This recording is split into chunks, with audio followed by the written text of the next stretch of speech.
Great morning, great morning dear friends. दोस्तों lecture number 2 start करेंगे। Chapter number 19 हम कर रहे हैं। The name of the chapter is recruitment and selection of employees. Chapter number 19, the name of the chapter is recruitment and selection of employees. Very easy chapter, very easy chapter. बेटे आपको लगेगा बड़ा मजाक हो रहा है आपके साथ, इतना इजी चैप्टर है कि मैं अगर नहीं भी कराता तो आप इजीली इस चीजों को इवेल्युएट कर लेते। आपने एक मूवी देखी थी ऑल इज वेल। बेटे ऑल इज वेल में एक कैरेक्टर था जो इंटरव्यू देने जाता है, जब जिसकी टांग टूटी होती है और वो इंटरव्यू में बड़े सारे लोग बैठे होते हैं। बेटे that interview is panel interview because they want to select the employee, the best employee. और उस मूवी में ये बताया गया इन दैट सीन, उन्होंने उसको सिलेक्ट भी कर लिया। तो बेटे आज मैं Bhupesh Anand in this lecture number 2 I will be talking something about recruitment and selection of employees, that how we recruit. In the last lecture number 1 I told you about how to recruit a person. What are the steps, what are the stages involved in that, how to agree with that yes we require a person for that particular job. Then job analysis, then job description, then personal description, and then attracting the employees with the help of interviews, internal environment, external. And then बेटे आज जो हम start कर रहे हैं वो next process है। Recruitment के बाद हम जो भी कुछ करेंगे that is selection. So today I will be devoting my whole lecture towards selection. तो आप प्लीज अपना रजिस्टर ओपन कर लें। बेटे आज बड़ा ही सिंपल सी बात है, मैंने बतानी है, ज्यादा कुछ है नहीं। Still I will cover because I have promise to myself as well as to you कि मैं पूरा 100% कोर्स कवरेज करने वाला हूं। तो ग्रेट मॉर्निंग, रजिस्टर ओपन कर लें बेटे। बिल्कुल बैठ के नहीं पढ़ना बेटे, लेट के नहीं पढ़ना, बैठ के पढ़ना है बेटे। Table chair, recruitment and selection of employees, lecture number 2, stages of recruitment and selection of employees. In today's lecture बेटे आज के इस लेक्चर में मैं स्टेजेस डिस्कस कर रहा हूं। रिक्रूटमेंट की stages we have already discuss, 5 stages होती हैं। Agree to the vacancy, job analysis, job description, then personal description, then inviting the invitees, inviting the applications. आज से हम लेक्चर नंबर 2 में क्या करने वाले हैं, सिलेक्शन की बातें करेंगे। बट ये मैंने प्रोसेसेस लास्ट लेक्चर में बताए थे। Recruitment stage number 1, agree vacancy, job analysis, job description, personal specification and attracting candidates. But after we attract a candidate, आप मुझे बताइए कैंडिडेट्स क्या करेंगे? एप्लीकेशन फॉर्म्स फिलअप करेंगे, ईमेल्स करेंगे, और as a requirement may be some initial information has to be given by those candidates to that organisation. Let it be a company, let it be Fevicol, let it be Fevicol Pidilite, late it B Patanjali, late it B Infosys, late it B JK tyres, late it B Maruti Suzuki, late it B general Motors. कोई भी company की बात करें, they require some initial information from those candidates. So let it be like this कि वो company, वो organisation उनसे forms, application forms invite कर रही है because they have drafted an application form and every person has to fill up that form and has to be deposited up to this date. तो बेटे आपको क्या लगता है when I say selection process, in this selection process we will be following 4 steps. हम इस selection process में 4 steps follow करेंगे। पहली बात, एप्लीकेशन फॉर्म्स जो आए हैं बेटे उनको सॉर्टिंग करेंगे, उनकी चेकिंग करेंगे, because there may be so many application forms as per us that they are not best for the job, they are unsatisfactory. तो बेटे उनको बुलाना क्यों, टाइम वेस्ट क्यों करना? आप ये लॉजिकली सोचिए। तो मैं आपसे चाहता हूं कि if you think from the business organisational owner point of view तो आपको ज्यादा बातें फ्लो होंगी कि अब आपको कैसे करना चाहिए। जैसे स्टेजेस में, सिलेक्शन में स्टेजेस नंबर 1, एप्लीकेशन फॉर्म्स। तो you have to invite application form. Stage number 2 बेटे अब आपने एप्लीकेशन फॉर्म्स में देख लिया कौन से फॉर्म्स बेस्ट हैं, कौन से खराब हैं। तो आपने नेक्स्ट कैंडिडेट्स जो आपको लग रहा है which are accurate candidates, which as per you are satisfactory, तो उनको आप इंटरव्यूज के लिए बुलाओगे। अब इंटरव्यूज अलग अलग तरह के होते हैं बेटे। इंटरव्यूज में फेस टू फेस आप डायरेक्टली इंटरव्यूअर एंड इंटरव्यूई दोनों आमने सामने बैठेंगे बेटा, बातचीत होगी, आंखों से आंखें मिलेंगी, उसकी बॉडी लैंग्वेज, उसकी कम्युनिकेशन स्किल्स, उसके बारे में huge information can be gathered with interviews and there can be different types of interviews and that we discuss. आज हमने डिस्कस करना है, फेस टू फेस इंटरव्यूज होंगे, ऑनलाइन इंटरव्यूज होंगे, यू नो सक्सेशन इंटरव्यूज होंगे, पैनल इंटरव्यूज होंगे, problem solving interviews होंगे, we will be giving the problem. तो आज हमने सेकंड स्टेज को भी बड़े ध्यान से देखना है, इंटरव्यूज. एंड थर्ड इज उसके बाद टेस्टिंग करेंगे बेटे. Stage number 3 testing. हमने इंटरव्यूज कर लिए, then we will give the marks. जैसे आप देखते हैं चैनल्स में, डांस कंपटीशन में, सिंगिंग कंपटीशन में पहले से रिक्रूटमेंट होती होगी, फिर सिलेक्शन होती होगी, फिर टेस्टिंग होती होगी, और लास्ट में हम रेफरेंसेस देखते हैं. And reference plays a very important role. तो बेटे 4 स्टेप्स सिलेक्शन के, 5 स्टेप्स रिक्रूटमेंट के. आइए एक बार हम देख लें. 4 स्टेप्स सिलेक्शन के, 5 स्टेप्स रिक्रूटमेंट के. रिक्रूटमेंट का पहला स्टेप है agree vacancy, job analysis, job description, personal specification, attract candidates. Class stage 1 application form, stage 2 interview, stage 3 testing and stage 4 references. आइए let's start बेटे stage 1. और ये सारी स्टेजेस याद थोड़ी करनी है, इजी है, बड़ी easily you can gather it. आइए थोड़ा सा मैं पहले आपको हल्का सा मैंने गूगल बाबा से कुछ निकाला है आपको दिखाने के लिए. आइए देखते हैं क्या मैंने आपके लिए बताया है बेटे. गूगल, मैंने आपको लास्ट लेक्चर में बताया था that I will show you a video by Google, you know what are the facilities which are given by Google to its employees to develop their human resource. जरा देखिए क्या लिखा हुआ है, हैरान हो जाएंगे आप. Perhaps one of the greatest Google's most well known perks, employees can eat every meal. Employees कोई भी मील खा सकते हैं at work for free and save a ton of money. while many companies offer its employees an array of snacks, Google employees have access to campus micro kitchens and endless options for the breakfast, lunch and dinner. ये तो बेटे एक छोटी सी बात बताई है, आप अगर ध्यान से देखेंगे ना तो मैं आपको ये बताऊं, इसके बाद आपको पता चलेगा what are the different facilities which are being given by Google. बड़ी डिफरेंट फैसिलिटीज हैं. ये देखिए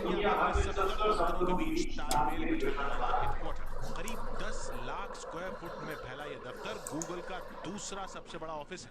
ये कितना बड़ा है ये समझने के लिए बस इतना, ये बेटा गूगल की बात कर रहे हैं. 3 बड़े स्टेडियम के बराबर है ये दफ्तर. अब जरा अंदर चलिए, आपको दफ्तर जैसा नजारा मिलेगा ही नहीं, क्योंकि ये दफ्तर कुछ इस तरह से बनाया गया है कि आपको घर जैसा महसूस हो. 16 इमारतों से बना ये दफ्तर दुनिया में सबसे आजाद दफ्तरों में गिना जाता है. यहाँ आप अपने बच्चों के साथ भी आ सकते हैं, क्योंकि उनके लिए खेलने की सुविधा है, वो भी देख रेख करने वाले कर्मचारी के साथ. यही नहीं, अगर आपके पास पालतू जानवर हैं तो उन्हें भी यहाँ ले आइए, गूगल ऐतराज नहीं करेगा. लोग यहाँ इसलिए काम करना चाहते हैं क्योंकि इसके बाद उन्हें घर का काम निपटाने की चिंता नहीं होती. यकीन नहीं होता तो ये देखिए, गूगल की लॉन्ड्री सर्विस. अपने गंदे कपड़े लाइए और घर लौटते वक्त साफ कपड़े ले जाइए. खाना पकाने का भी झंझट गूगल पर ही छोड़ दीजिए. अब आप ये बताइए कि एक एम्प्लॉय को जब इतनी सारी फैसिलिटीज मिलेगी तो क्या वो छोड़ के जाने वाला है? So while selecting the employees, Google has to see that he should employ the best minds of the world. So recruitment process की वो जो stages हैं और जो मैं आज बताने वाला हूँ selection process की जो stages हैं, those play a very important role while which Google plays or follows. Stage number 1. आइए जी हम शुरू कर रहे हैं. Stage number 1, application forms. अब आप अज्यूम कीजिए गूगल के पास एप्लीकेशन फॉर्म्स आ गई, बट सभी application forms are not correct और all are not suitable for the jobs. तो गूगल में क्या होगा, they will select the best candidates who are appropriate, जो उनको लगता है विच आर ओके, बाकी को इग्नोर कर देंगे because it will involve cost. तो मैंने बेटे स्टेज नंबर 1 में ये लिखा application forms. No what are the positives of application forms? बेटे there are so many positives. मैंने फर्स्ट लिखा एलिमिनेट अनसेटिस्फैक्टरी एप्लीकेंट्स. तो पहला बेनिफिट तो यही है कि अनसेटिस्फैक्टरी एप्लीकेंट्स को हम एलिमिनेट कर देंगे. सेव इंटरव्यू टाइम, इंटरव्यू का टाइम बच जाएगा. And and it will act as a record for successful candidate because it is a prima facie record. Starting में जो beginning में उन्होंने दिया है, so it can be kept as a record because then we can have a check कि ethically क्या employee ने सारी information accurate fill up की है या नहीं की. बेटे क्लास 10th के बोर्ड एग्जामिनेशन में जब आपने फिलअप किया था तो आपकी लाइफ लॉन्ग वही इंफॉर्मेशन अब चलने वाली है because that is a prima facie first information which you have given to CBSE. Similarly, this application form is the first information which has been given by a candidate to its prospective employer. तो पहला step मैंने आपको बता दिया. Stage number 2, अब application forms आ गए, successful हमें candidates कुछ अप्रोप्रिएट मिले, हमने उनको बुलाया इंटरव्यू के लिए. बेटे इवन आईएएस के अंदर भी इंटरव्यूज होते हैं. आपके ग्रुप डिस्कशंस होंगी, पर्सनल इंटरव्यूज होंगे, पैनल इंटरव्यूज होंगे. Now what is the purpose of interview? So that we can find out कि वो इंप्लॉय है कैसा, दिखने में कैसा है, उसकी स्किल्स कैसी हैं, what are the communication skills and how he has qualitative factors, उसका रिस्पॉन्स कैसा है, वो स्ट्रेस में कैसे बिहेव करता है, in case we give him a problem how he has other qualities. So all that can be seen with the help of interview. तो stage number 2 is interview. अब बेटा इंटरव्यू में हमने क्या करना है, 3 एस्पेक्ट्स को समझना है. That what are the types of interviews and what are the positives and negatives of interviews and why we have interviews, what are the purpose of interviews. तो बेटा ये purpose जो है ये एक्चुअली में यहीं पे कवर हो जाएगा positives and negatives of interviews में. तो जल्दी से मैं चाहता हूं कि आप ये छोटा सा फ्लो चार्ट प्रिपेयर कर लें. सिलेक्शन इंटरव्यूज में पहला है पर्पस ऑफ इंटरव्यू, सेकेंड है type of interview and third is positives and negatives of interview techniques. बेटे कई बार क्या होता है कि आप 5 मिनट का इंटरव्यू ले रहे हैं, 50 मिनट्स का ले रहे हैं, 2 आवर्स का ले रहे हैं, 1 डे का ले रहे हैं, बट यू कैन नॉट जज. बेटे एक दिन में क्या आप उसके ऊपर से लेके नीचे तक एक्सरे कर लेंगे? तो there are some positives, there are some negatives, उसको डिस्कस कर रहे हैं. बट पहले आप बताइए कि आपने लिख लिया स्टेज 2 में सिलेक्शन ऑफ एम्प्लॉइज में इंटरव्यू ऑप्शंस क्या है. आप मेरे सामने बैठे हैं, मैं आपके सामने बैठा हूं, मैं क्वेश्चन कर रहा हूं, आप आंसर कर रहे हैं. बेटे this is face to face interviews. Group interviews क्या होते हैं? हम 3-4 लोगों को इकट्ठा बिठा देंगे, अब उनसे हम अलग से क्वेश्चंस पूछेंगे. That is group interview. Third is succession of interviews. अभी एक एक्सपर्ट ने आपका टेस्ट लिया, फिर दूसरा एक्सपर्ट लेगा, फिर तीसरा एक्सपर्ट लेगा. इट मींस आपको सक्सेशन में इंटरव्यूज देने पड़ेंगे. You will be given with one problem, that is problem solving interviews because we want to see your analytical skills. Panel interviews. बेटे पैनल में 5-6 लोग बैठ जाएंगे, जैसे ऑल इज वेल में देखा था आपने, वो 4-5 लोग बैठे हुए थे पैनल में और एक इंप्लॉई, एक इंटरव्यू आ रहा है and he is answering all the questions from those panel. That is panel interview. Stress में how you will behave. So these are the different types of interviews. बेटे अब आपको ये देखना है व्हाट आर द पॉजिटिव्स. देखिए किसी भी चीज के जी पॉजिटिव्स भी होते हैं और नेगेटिव्स भी होते हैं. मैं बात करूं पॉजिटिव्स की, so I can have with help of body language I can see that what are your non verbal communications. I can see your face, interactive आप हैं या नहीं, आपकी कम्युनिकेशन स्किल्स कैसी हैं, आप कैसा बिहेव करते हैं, आपके अदर स्किल्स कैसी हैं. So all that we can not have an idea with written test. बेटा ऐसा भी हो सकता है जैसे मैं आपके सामने खड़ा हूं, मैंने सीए भी कर लिया, सीएस भी कर लिया, सीएमए भी कर लिया, मैंने लंदन का भी कर लिया, अमेरिका भी कर लिया, but I don't have the communication skill and that can only be visualize with the help of interview. So what are the positives of interview? Please अपने पेज को 2 पार्ट्स में डिवाइड कर लें. Positives of interviews and negatives of interviews. Positives को पहले देख रहे हैं. इंटरैक्टिव बेटे interactive. opportunities to use non-verbal communication, opportunities to assess communication skills, opportunity to assess appearance. ये सभी चीजें इंटरव्यू की हेल्प से ही हो सकती हैं, otherwise it is not possible. But the point is, क्या आप उस थोड़े से टाइम ड्यूरेशन में पूरी qualities of that person whether you can जज? No, it is impossible. बेटे पूरी लाइफ लग जाती है आपको किसी के बारे में जानने के लिए. तो negatives of interviews, too brief to get to know candidates. बहुत छोटा होता है, आप कैसे निकाल लेंगे सारे कैंडिडेट्स को. एन आर्टिफिशियल सिचुएशन, बेटा एक सिचुएशन बना देते हैं कि आप आइए हम ये कर रहे हैं, एक hypothetical question. So sometimes reality is different from artificiality. So the point is interviews no doubt they are helpful, दुनिया कर रही है, हम कर रहे हैं, but still they are not a conclusive evidence, conclusive proof that this person is okay for this job. ठीक है जी. हॉर्न इफेक्ट, हॉर्न्स इफेक्ट अभी देखेंगे, इसको देखते हैं. अब मैं आ रहा हूं जी स्टेज नंबर 3, सिलेक्शन टेस्टिंग. आप सिलेक्शन प्रोसेस कर रहे हैं. When I say selection process, first is you have receive your application forms, you have sorted those application forms and then you have called for the interviews and then you have taken the interview. And stage number 3 can be prior to interview or it can after all interview also. So stage number 3 is selection testing. आपने जो select किए उनकी testing कर रहे हैं. Now it can be prior to interview और it can be post to interview. बेटे test number 1, 2 test बड़े प्यारे इंपॉर्टेंट है, no doubt. We will be having 6 or 7 types of test. अभी मैं बताऊंगा आपको, हम 6-7 टेस्ट कर सकते हैं. Proficiency test, psychometric test, psychological test, medical examination, aptitude test. But out of that बेटे ये test number 1 which is proficiency and attainment, कि क्या आप उस जॉब करने के लिए आपके पास एक्यूरेट स्किल्स हैं, because we have to get that work done. So first test which is very primary is proficiency and attainment and second is psychometric. आपका बिहेवियर कैसा है, कहीं आप रोबोट तो नहीं है, कहीं आप पागल तो नहीं है, आप कैसे बिहेव करते हैं, you know, attitude कैसा है, intelligence कैसा है, because sometimes you have to take the decisions, sometimes there will be problems and you have to act as a leader, sometimes you have to act as a manager, sometimes you have to whether you can able to solve those problems or not. ये 2 test out of those 5-6 test बड़े important है. तो बेटे हम आ रहे हैं selection testing में. मैंने क्या किया, सिलेक्शन टेस्टिंग में लिखा कि इंटरव्यू से पहले भी आप टेस्ट कर सकते हैं, इंटरव्यू के बाद में भी आप टेस्ट कर सकते हैं. You can test prior to interview as well as after interview also. ऐसा नहीं है कि इंटरव्यू के बाद ही टेस्ट करना है, क्योंकि कई बार हम टेस्ट पहले करेंगे. So we can see that whether there is a requirement of interview or also not. तो कैसे हम टाइम वेस्ट कर रहे हैं when a person is not okay in proficiency test or he is not okay in psychometric test. So what is the use of taking interviews? So selection testing is, within selection testing there are 2 tests which are very important. One is proficiency and attainment, skills, abilities, resources हम discuss करेंगे.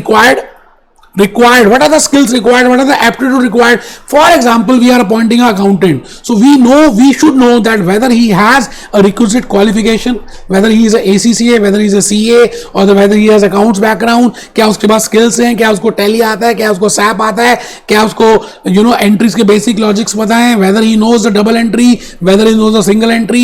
तो all that is named as proficiency test. Second is psychometric, aptitude, उसका nature कैसा है, behaviour कैसा है, वो problem solving में कैसा बिहेव करेगा. So that type of test is psychometric. वैसे बेटे आपके स्टडी मटेरियल में कुछ अलग अलग तरह के भी टेस्ट गिवन है, जैसे प्रोफिशिएंसी तो बता दिया, साइकोमेट्रिक बता दिया, psychological and personality test. Personality, आपकी पर्सनैलिटी को जज करेंगे. फॉर एग्जाम्पल एक स्कूल में हेड बॉय बनाना हो तो बेटे he should have different qualities. अलग अलग टीचर से पूछेंगे, उनके मार्क्स पूछेंगे, उसके बाद सभी टीचर्स जब रिकमेंड करेंगे एक बच्चे को, then only we appoint him as a head boy, because every teacher is testing that boy from different aspect. You are getting my point. इसी तरह से we will have different types of test. हम उसका psychometric test करेंगे, हम उसकी proficiency test करेंगे, medical test करेंगे, पर्सनालिटी डेवलपमेंट टेस्ट करेंगे, उसके बाद स्ट्रेस टेस्ट करेंगे, एप्टीट्यूड टेस्ट करेंगे. Then we can get an idea. बेटा मिलिट्री में जो एडमिशंस लेते हैं, एयर फोर्स में, Indian army, Indian navy, Indian air force, they have to go by these test. Then only we will select, because we will be investing huge amount in that person. So we should जैसे भाग मिल्खा भाग देखी होगी आपने, तो बेटे ये सारे test होने के बाद ही वी सिलेक्ट. अब जब सिलेक्ट कर लेते हैं तो उसके बाद हम क्या करेंगे, हमें और भी क्रॉस चेकिंग करना है, अपने ट्रस्ट को और ज्यादा बढ़ाना है, कॉन्फिडेंस डेवलप करना है. तो वी रिक्वायर सम रेफरेंसेस. हम चाहते हैं कि कुछ रेफरेंसेस आए. रेफरेंसेस क्या बेटे, स्टेज नंबर 4 रेफरेंसेस.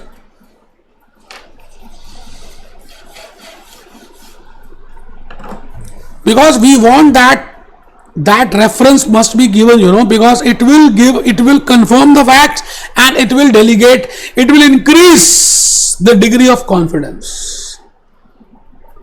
तो हम कहेंगे उनको भैया आप रेफरेंस लेकर आओ. जैसे आपने भी देखा होगा, आपको जब जॉब करनी होगी तो आपको रेफरेंस चाहिए होगा. रेफरेंस मींस आपने प्रीवियस एम्प्लॉयर के पास जहां काम किया उसका रेफरेंस लेकर आओ, and we will call that particular person and we will find out. और आपके बारे में हम पूछेंगे क्या सच में वो ऐसा ही है, उसका बिहेवियर कैसा है, आपकी जॉब क्यों छोड़ी, कैसा काम करता था, कैरेक्टर कैसा है. तो for this we require reference. बेटा रेफरेंस दो तरह की होती है, एक तो फैक्चुअल होती है और एक ओपिनियन होती है. फैक्चुअल मींस कि फैक्ट्स होते हैं, and second is opinion. It is your school of thought. ये हो भी सकता है, ये नहीं भी हो सकता. So my point is within selection process we will be following these 4 steps. मुझे ऐसा लगता है कि आपको ये बात समझ आ गई है. अभी मैंने एक लेक्चर और लेना है, उसमें कुछ और बातें जो रहेगी बताऊंगा. बेटे बड़ा इंपॉर्टेंट, बड़ा इजी चैप्टर है, छोड़ के नहीं जाना. Be happy, B jolly, B cheerful.